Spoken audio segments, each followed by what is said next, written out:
everything begins again. The helix that makes the glass that ends, the fate that binds, the force that rules, the mind that thinks, the heart that beats, the storm that rides, the light that orders, all of them at the very end of everything, until the end is the beginning, is the end is the beginning, is the...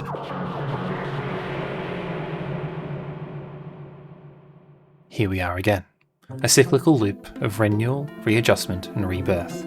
Stories change, and so do the thoughts behind them. With the advent of chapters 3, 4, and 5 of Deltarune, we have been gifted much information regarding the deeper mysteries of the bigger picture. These puzzle pieces fit together in ways malleable to the perception and opinions of those crafting their own ideas, and I am no exception. Although I liken myself more to an analyst, an observer, than a theorist or creator wholesale, I do still have the need and want to look over the information that has been displayed in these chapters and evaluate how it fits into the wider fate theory, not to mention the ideas that I have yet to touch on. Welcome viewers, I'm Vivert Veritas, and thank you for joining me for Truth, Part 2 of the Fate Theory. I know that my first part was a little controversial, but I believe that this video will help crystallize everything that I've been talking about. There is so much new to look at in Deltarune now, and therefore the plan for this video is twofold. One, we will be analysing the novel information we've received from the new chapters and applying it to what we already had established in part 1, and 2, we will be continuing with understanding how time, memory, and perception work in Deltarune to create not only the narrative, but to comment on the wider theme of what it means for a story to end. Before we begin properly, I do want to mention something. The fate theory has morphed considerably since the invention of this idea, and frankly a theory is a bit of a misnomer. Ultimately, the fate theory is a framework, a personal philosophy, if you will, regarding how Deltarune will end, and through that, interpreting the rest of the game.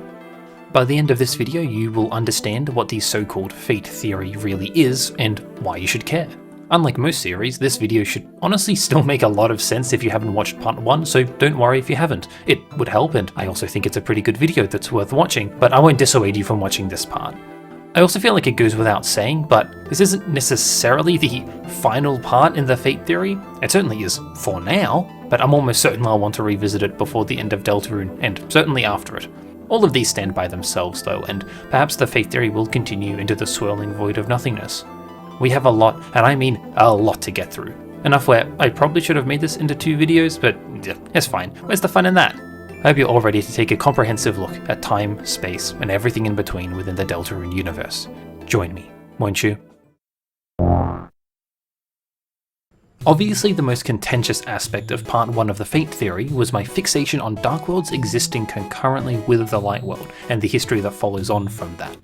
The idea that Dark World history occurs regardless of Dark Fountain was something that many disagreed with, and, well, the new chapters have definitely thrown a bit of a wrench in that, but also not. So let me clear up the information in the new chapters and how it relates to the way time works across these 2 worlds.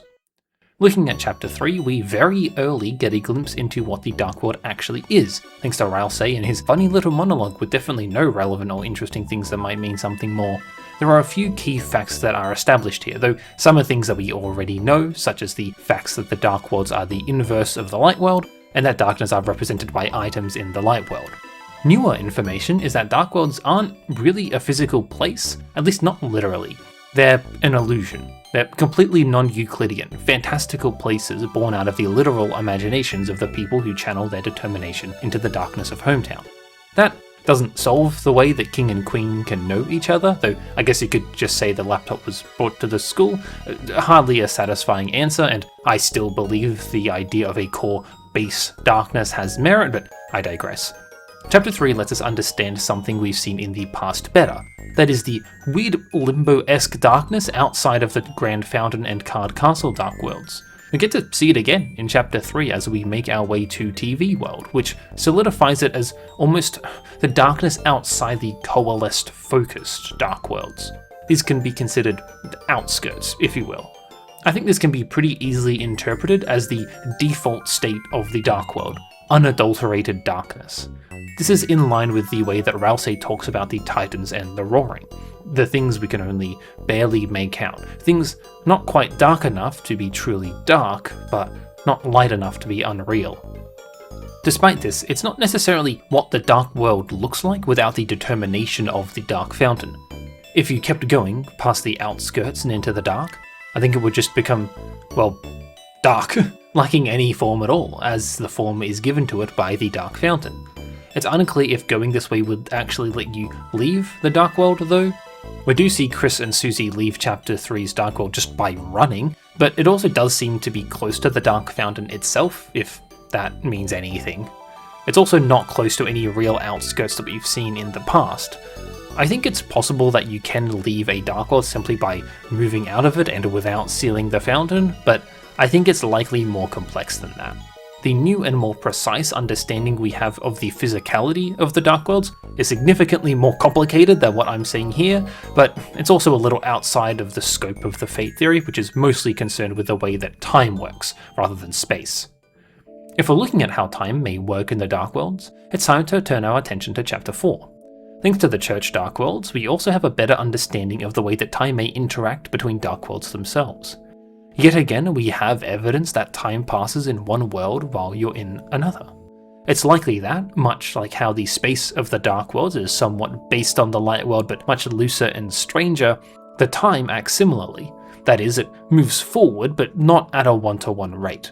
This was already established though, so that's not the interesting bit. What we do get to see is almost two concurrent Dark Worlds in the first and second centuries. At least, that's the illusion that they give.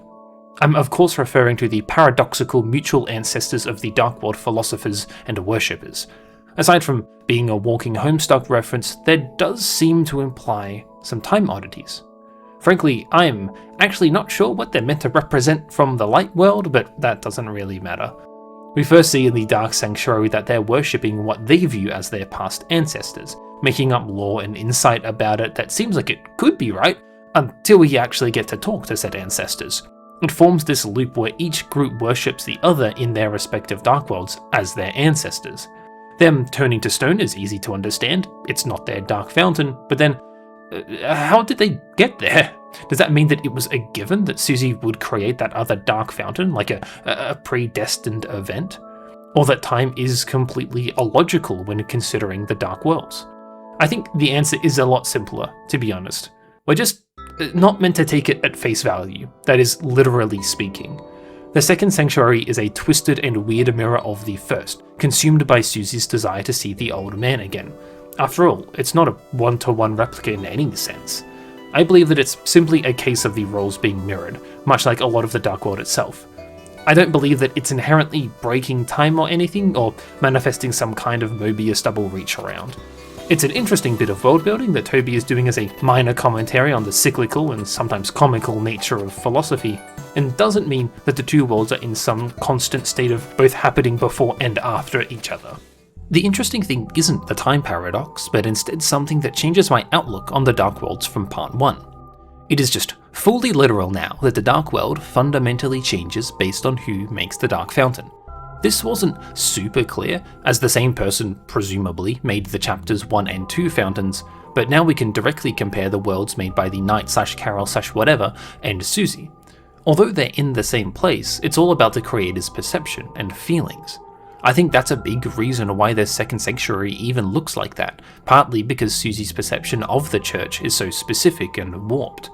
What this could mean is that the history of the Dark World is up to the interpretation of the given person who has made it with their own ideas and histories.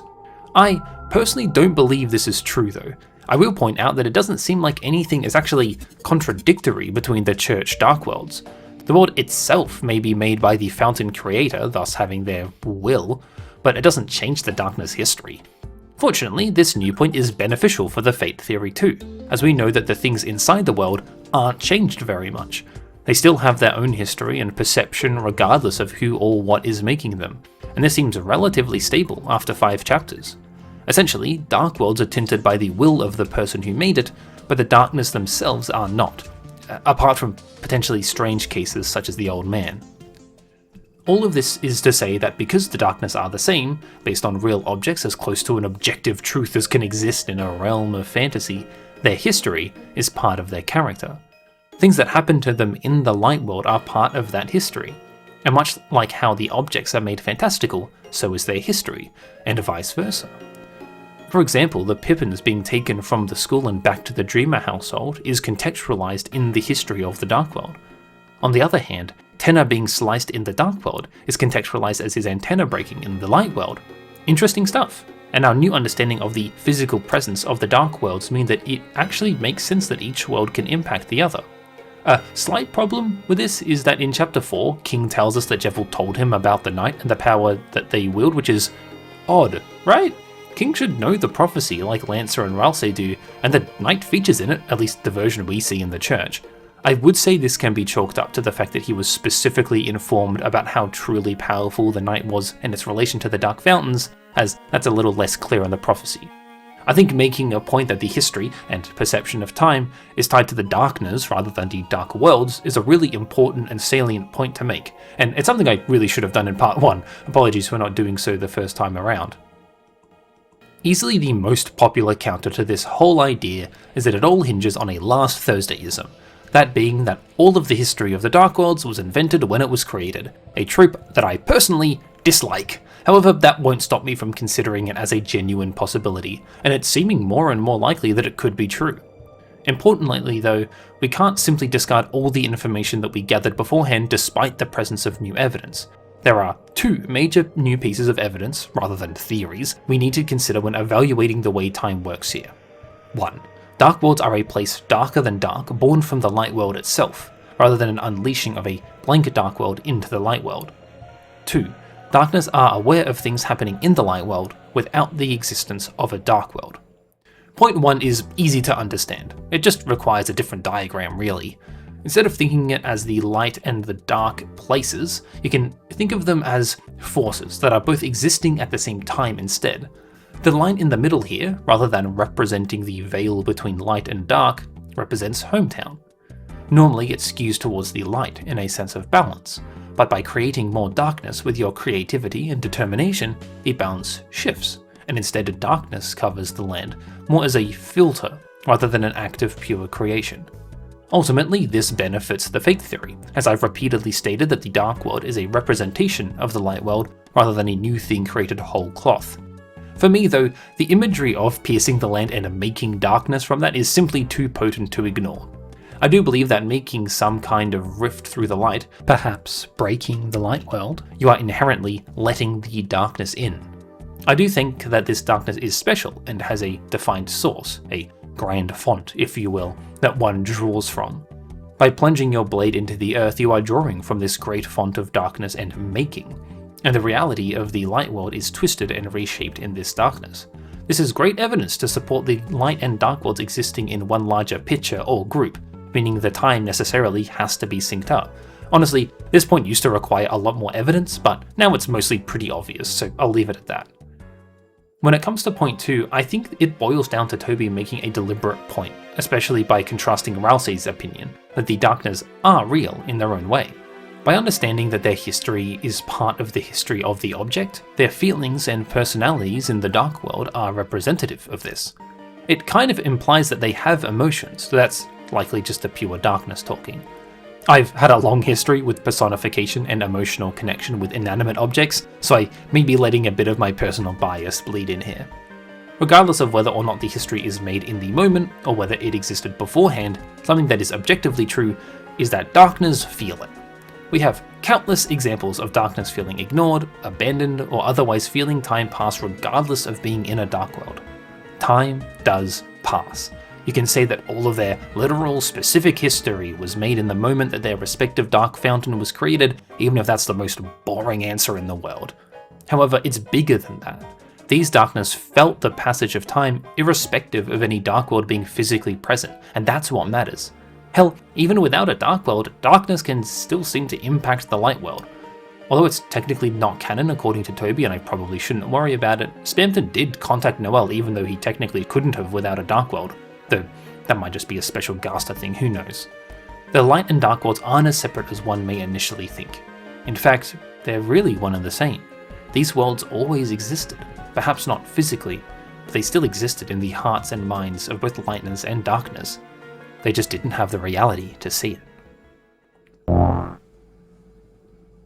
We've spent a lot of time in the weeds here, reapplying all of the knowledge that we've gathered over the past 3 chapters to the pre-existing theory that we have.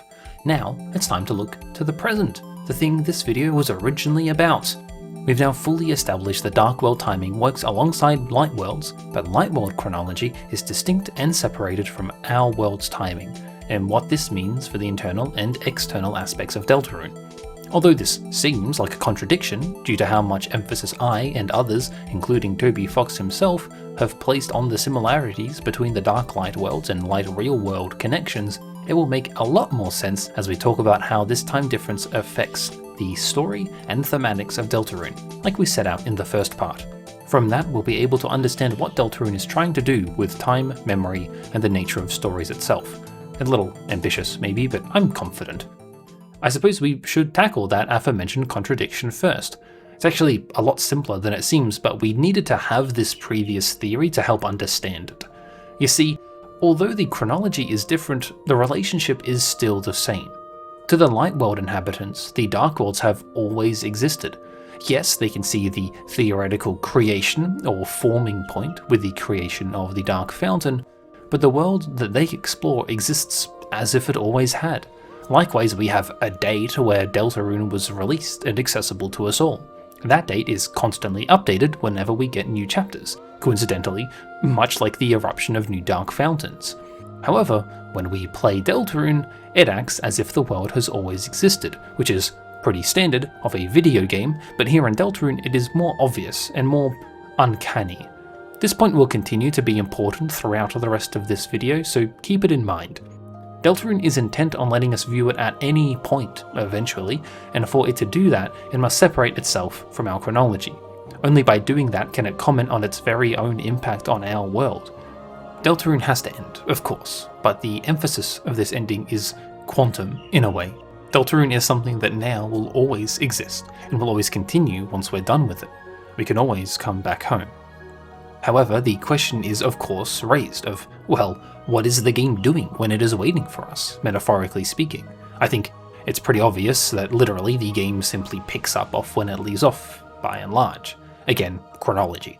Instead, consider the question as how do the messages of the game work in a temporal limbo? How does the game's narrative work, both inside and out, with an ending that simultaneously does and does not exist? To fully understand what is happening with this interaction between the narrative and both its internal and external existences, we have to cast our gaze to a somewhat unlikely source, that of the deposed tyrant king of the card castle Dark World. You see, King is often overlooked when it comes to narrative and thematic importance. He is generally dismissed as a relatively shallow antagonist, even by me upon occasion, and mostly serves as a big bad who cannot simply be pacified with lullabies and goodwill. He serves as a perfectly serviceable antagonist in this regard, if a little undercooked. However, something else lies behind the curtain of King's philosophy that is, what I believe, the true purpose for his existence and why he has been written the way that he was.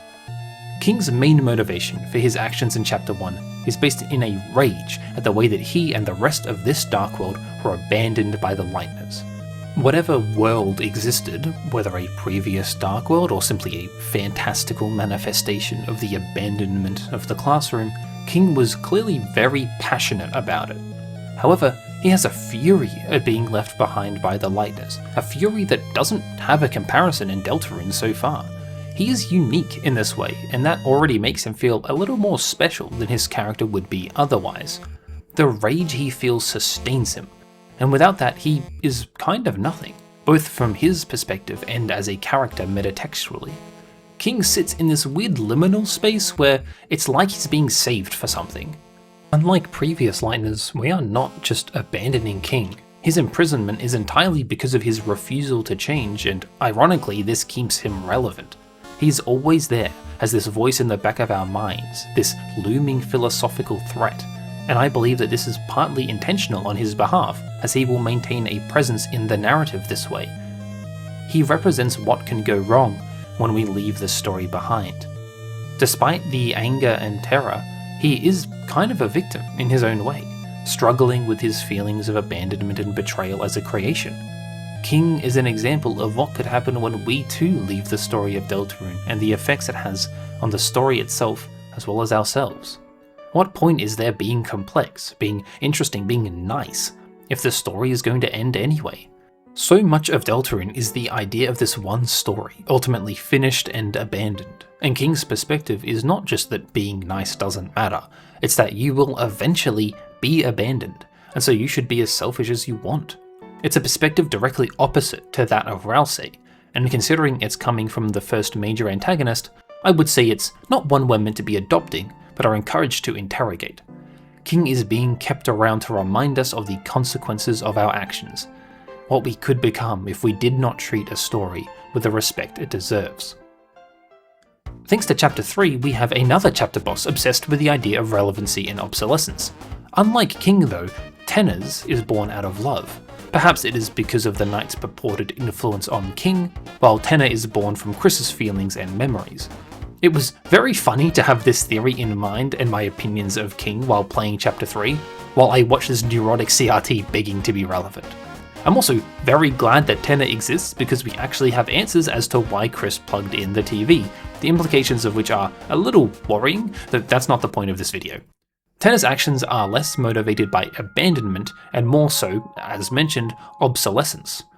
Whilst King was angry that he had been left behind, Tenor was upset that the world changed around him and he was no longer useful.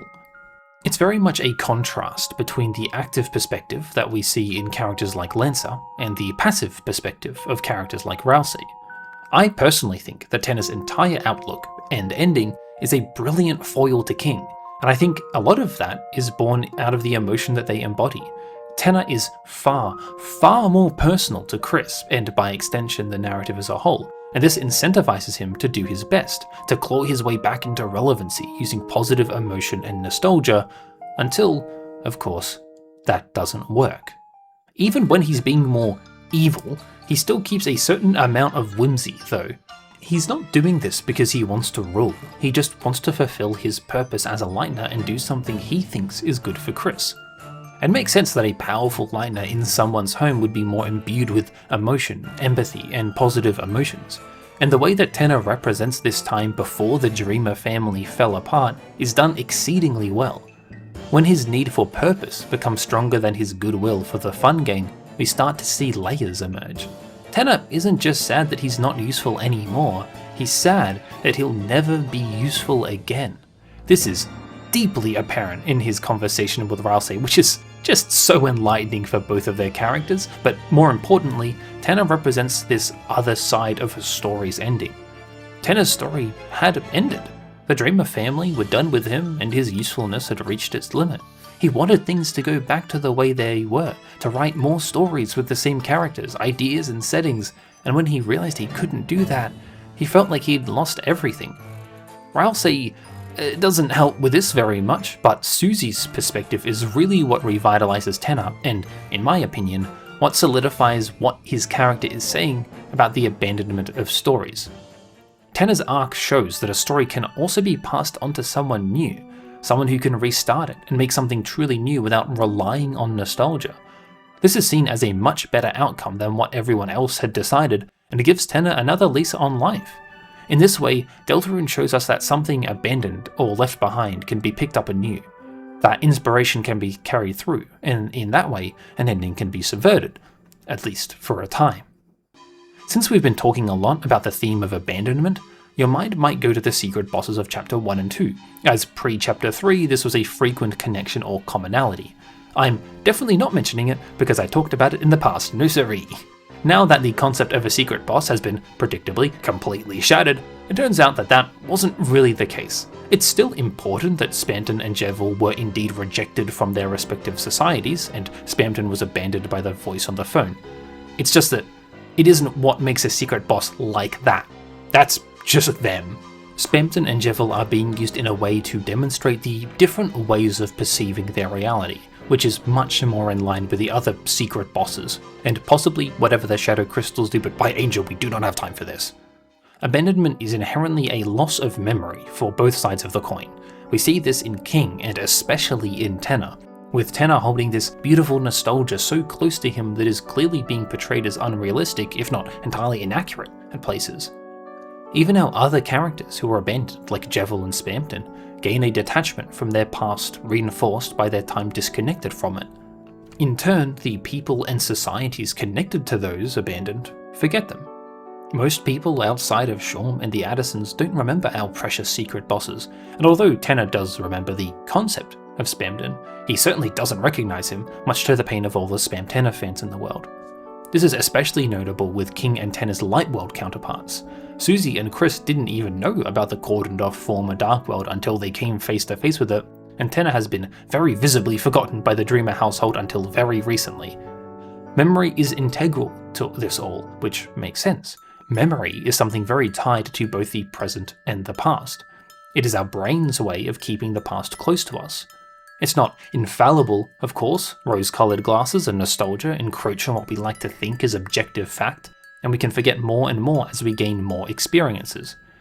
Memory is also a coping mechanism, deliberately forgetting things that upset us or are traumatic, something that we definitely have hints of in Deltarune regarding Chris and their as-of-now murky backstory.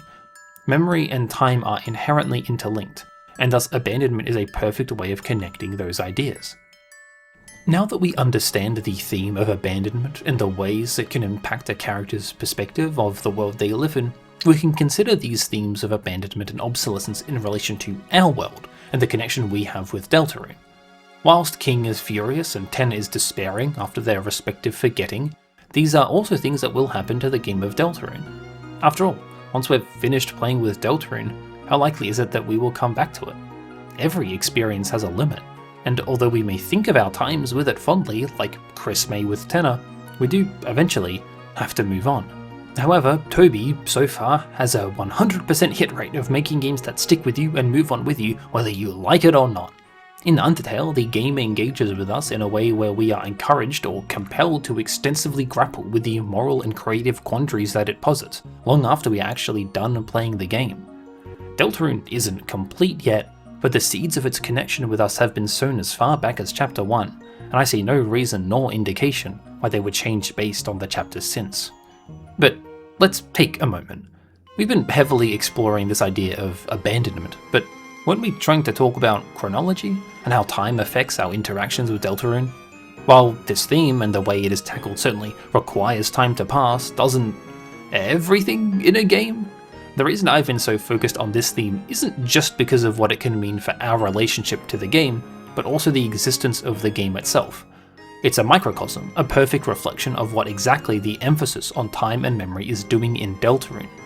Time allows this abandonment to make sense within the world of Deltarune, regardless of our own chronology, and thus is necessary. Without the emphasis on chronology, this theme falls apart, and vice versa. It is a beautiful narrative symbiosis in this way. One day, we will have to abandon Deltarune, and we will grow to forget it. Or will we? Why does time matter to Deltarune anyway? What am I trying to say with this talk of linear time and memory and philosophy? Certainly, memory and abandonment are important to the thematics of Deltarune, but time itself? The little secret I've been holding this whole time is that the idea of time doesn't actually have much relevance to the themes of Deltarune. No, it matters in a much deeper way than that. It matters to its very operation. Time matters to Deltarune because there is no story without time, and Deltarune is very keen on commenting on the overall nature of what a story is and can be. This whole conversation reminds me of the Forgotten Man, actually. He is, well, forgotten, but we'll always come back to him. He's the one that tells us that Deltarune will wait for us regardless of time. Deltarune is not concerned with its beginnings, true of both the light and dark worlds. It simply exists. This may change in the future, in fact I expect it to. A further understanding of how the program we use to observe it all will likely be revealed, and the reasoning for this program to exist at all will have to be explained. But that is just one part of the beginning.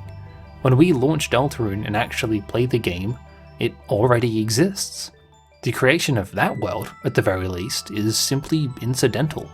This wouldn't be particularly notable if not for the fact that Deltarune is very, very concerned with its endings.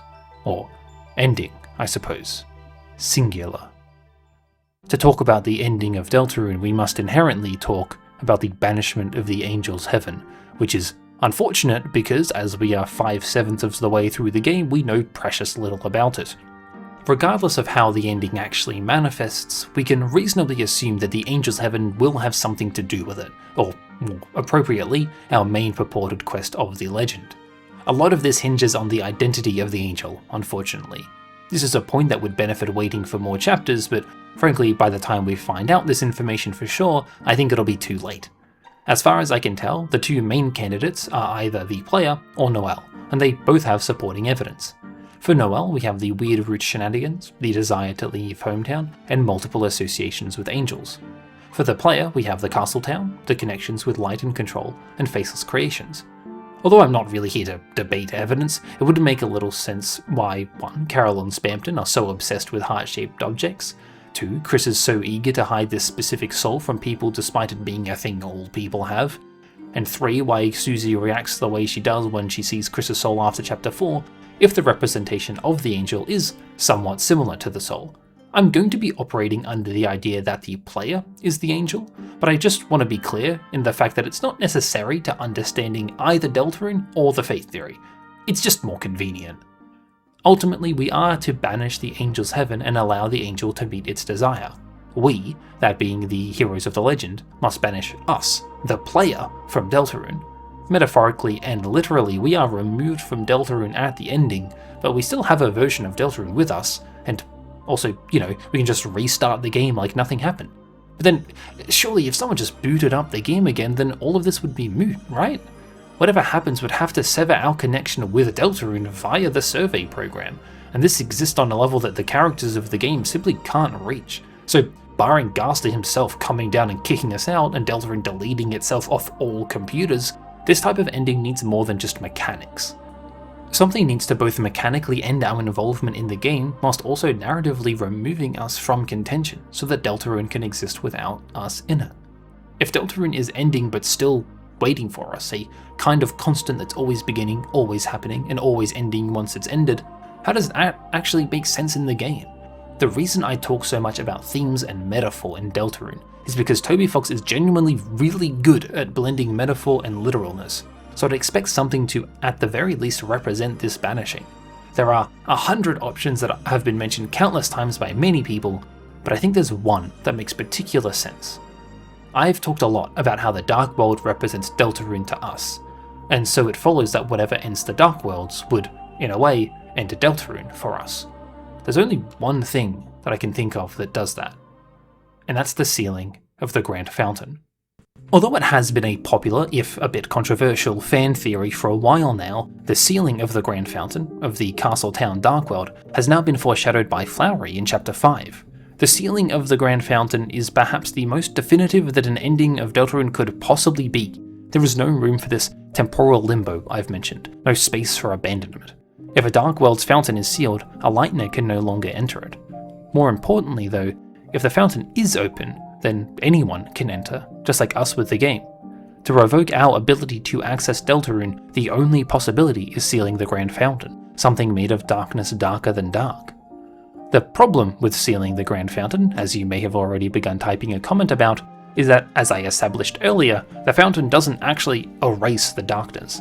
Does it strip them of their observable form within the Dark World? Yes indeed. However, those objects still exist in the real world, and they still perceive. Additionally, the prophecy does state that both the worlds will be saved, and this doesn't sound a lot like saving. I believe that even if the Grand Fountain is sealed, someone could theoretically simply open it back up again. The vessel, the navigable fluid, the fantasy of the world disappears, but the world itself doesn't. Instead, it waits through abandonment and time and memory. The sealing of the Dark Fountain would save both worlds by removing the connection between worlds, not the Dark World itself. Whether this takes the form of sealing the Grand Fountain or doing some other unknown action, it's much of a muchness. This mirrors the choice that we as players will have to make with the grander structure of Deltarune. Yes, we decide to end our involvement in Deltarune, but that only lasts until the next person. Instead, the game waits for us. This is why I made such a big deal about the player being a character within Deltarune itself all the way back in my first video. we're part of the world, diegetically, whether we like it or not, and so if we are indeed the angel, we need to be taken out of the world. Even if we're not the angel, the story will ultimately end when we, as the player, are told we're done with it, and I see no better similarity, mostly because it's a very good similarity. We see the flowers at the end of chapter 5 struggle with a similar situation, the acceptance of a finite existence and having to allow the story to continue on without them, but being remembered and loved by others. They need to sacrifice the new story they've obtained and the ability to impact a world and people they aren't meant to access, which feels like it might be deliberately foreshadowing a similar emotional journey we might have to go through. This represents something so much bigger as well. All of the fun, all of the story comes from the Grand Fountain. Sealing it is the ending of the story, and then the characters within Deltarune the world can exist without Deltarune the game existing. I do think it's an interesting hypothetical to entertain, that the characters of Deltarune could go on existing in some form without our input. After all, I established they existed before we arrived, so why not after we leave? What happens to the characters in the story when the story has ended? I know I said earlier that those in the game don't feel time pass in our world, but, well, they can still feel time pass without us being present. Time skips do occur, that was a significant part of part 1, which shows us that both the light and dark worlds can technically experience time without us. This is something that has always fascinated me, and countless other people if you consider how many post-canon fan projects there are, and in Deltarune, I think it's pretty clear as to what happens without us. Everyone just goes back to being kind of boring, at least by their standards. The story of Deltarune is the consequence of immersing yourself in both the good and bad of escapist nostalgia, of closing your eyes to the world and imagining what happens in the darkness. But when the story is over, they all have to wake from the dream, just as we do. Things become boring, or at the very least normal. This return to normalcy clearly seems to weigh on the mind of our resident fate-breaker Susie Deltarune.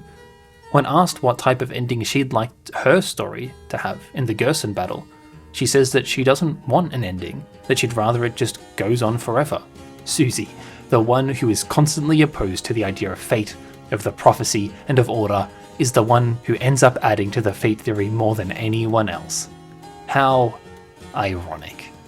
Little does she know, but she would hate for the player to leave, as we are the impetus for all the adventures due to our presence. This is why I believe the sealing of the Grand Fountain is a potential ending, as this would mean that not only do all of the adventures end, but so does Rousey and all of her new friends. Ultimately, Susie is going to be the one who has to decide what gets to survive, the normal, boring, unpleasant light world, or the fantastical worlds she's explored. After all this, we still haven't really answered the first question of how Deltarune is going to end, or at least the content and consequence of the ending, rather than the mechanism by which it ends. Sure, it's sealing the Grand Fountain, but how? That's for a very simple reason. Despite my posturing, it actually doesn't really matter. The Angel's Heaven, the sealing of the Grand Fountain, Rousey dying, an eternal time loop, Gaster and Kara fighting ad infinitum, it isn't really the point, at least not the point of this theory. What matters isn't how is Deltarune going to end. The question has changed to how can Deltarune end, in a way that is consistent with aforementioned time nonsense. I believe that Deltarune's ending is inherently tied to the way that it is perceived, regardless of whatever happens within the game itself. We will abandon Deltarune, just like the light world abandons the darkness, but ultimately the game is clearly showing that just because you are done with something doesn't mean that everyone else is. It means that someone else can pick it up and experience it, until there's no one left to do so. No, Deltarune's one ending is the only ending that is certain, the one that finds all stories, the true ending: obliteration. Of course, it's all well and good for me to say Deltarune's ending is the stopping of Deltarune and also the entire universe, but how does that actually manifest? A bit ago I talked about how Undertale's ending focused on the fact that you, as a player, had to move on by using the themes of the game, specifically the goodwill fostered and the presence of Azrael and Kara Dreamer. The ending of Undertale, regardless of what route you take, ends up being rather the same, at least in regard to what one takes away from it. Deltarune is a little similar in this regard, but with less of an emphasis on routes. I firmly believe that the weird route content in the game will be very, very important, but I think ultimately won't matter regarding the true ending of the game, because the ending isn't as simple as that. Yes, the final events may change, whatever those are, but it seems abundantly clear that Deltarune's ending surpasses ideas like that. The fate theory isn't about how time works, or about what an ending could be. No, the fate theory is that Deltarune's ending is our ending, and that is beautiful and intentional. Deltarune is only finished when we are. In that way, even when we complete Deltarune, it's only finished when we're finished with it. Even if I go on making videos until the heat death of the universe, it's still not done. But what does done mean in this context, and what does an ending like this actually look like, or mean? Everything we've talked about so far set up this conclusion, so let us examine what that means. Whatever mechanism signals the end of the video game of Deltarune will indeed occur, and I think that regardless of what happens, there will be something that teaches us this grander idea, a peek behind the curtain, as it were. Maybe it will be Gaster, or Rousey, or even Chris themselves. Like the Dark World to the Lightners, the lights come back on, our suspension of disbelief, and the story stops being real. However, unlike most games, Deltarune stops being just a game and instead becomes an experience, a thing that is constantly happening even if we are not present. Even if we disconnect ourselves from it, it's still pervading because, like Susie says, they are real still. The world has emotion, has feelings, even if it shouldn't. The world of Deltarune is continuing to tick over even without our input, and vice versa. When we wake up from this dream, the dream stays there, even if we can't go back to sleep and re-experience it the same way. It will continue on without us. The story becomes part of us, disconnected from the game or the mechanics, and whatever lesson we learn from it becomes how we engage with it. Maybe we will abandon the story, like the Lightners did to King. Maybe we will gift it to someone else, finding a new home for the story like with Tenna. Or maybe we will be like Susie, who decides that it will never end until we do. We can relive the story by playing it. We can retell the story by talking amongst ourselves. We can remake the story by being inspired and picking up our own white pen of hope. Only once the story is forgotten by everyone does Deltarune actually end. It ends alongside us. You may remember that towards the start of the first video I mentioned that Deltarune, that being Hometown, the Light and Dark Worlds, and all of those characters, are not created when we run the game. This is the nature of a story. Deltarune did not begin when we booted up the game for the first time. It didn't even begin when Toby Fox laid the first line of code. No, there was not a specific moment when Deltarune began. This is true of all stories. They build and build in tiny, incremental phases until suddenly you have something massive in front of you. Even then, it doesn't stagnate. You may distribute the story, but others will interpret it and thus change it with those very interpretations. Deltarune stands as the greatest example of this. No, all that exists, to be sure, in a story is its ending. The same, somewhat grimly, is true of life itself. I am a believer in cycles, very literal cycles.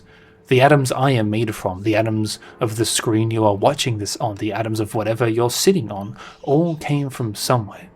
Those atoms go back to the start of the universe, but where did that begin?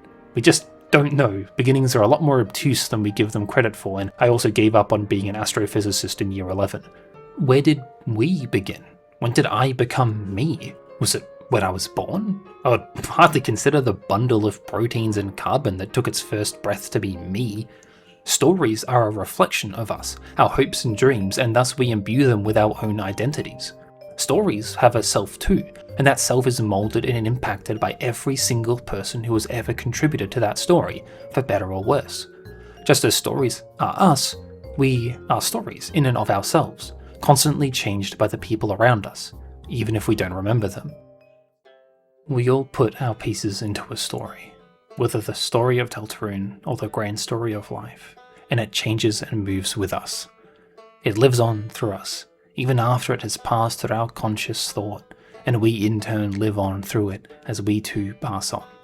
Like how our precious Lightners must leave the unreal Dark Worlds, we too must leave the unreal game.